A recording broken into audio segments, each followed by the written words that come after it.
کہ اگر تمہارے باپ اور تمہارے لڑکے اور تمہارے بھائی اور تمہاری بیویاں اور تمہارے کنبے قبیلے اور تمہارے کمائے ہوئے مال اور وہ تجارت جس کی کمی سے تم ڈرتے ہو اور وہ حویلیاں جنہیں تم پسند کرتے ہو، اگر یہ تمہیں اللہ سے اور اس کے رسول سے اور اس کی راہ میں جہاد سے بھی زیادہ عزیز ہیں، تو تم انتظار کرو کہ اللہ تعالیٰ اپنا عذاب لے آئے۔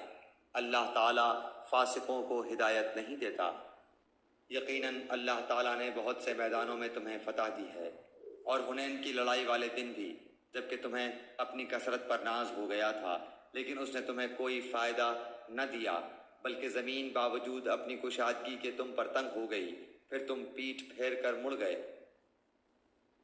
پھر اللہ نے اپنی طرف کی تسکین اپنے نبی پر اور مومنوں پر اتاری، اور اپنے وہ لشکر بھیجے جنہیں تم دیکھ نہیں رہے تھے، اور کافروں کو پوری سزا دی۔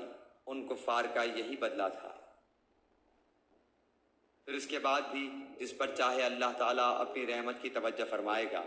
اللہ ہی بخشش اور مہربانی کرنے والا ہے۔ اے ایمان والو، بے شک مشرک بالکل ہی ناپاک ہیں، وہ اس سال کے بعد مسجد حرام کے پاس بھی نہ پھٹکنے پائیں۔ اگر تمہیں مفلسی کا خوف ہے تو اللہ تمہیں دولت مند کر دے گا اپنے فضل سے اگر چاہے۔ اللہ علم و حکمت والا ہے۔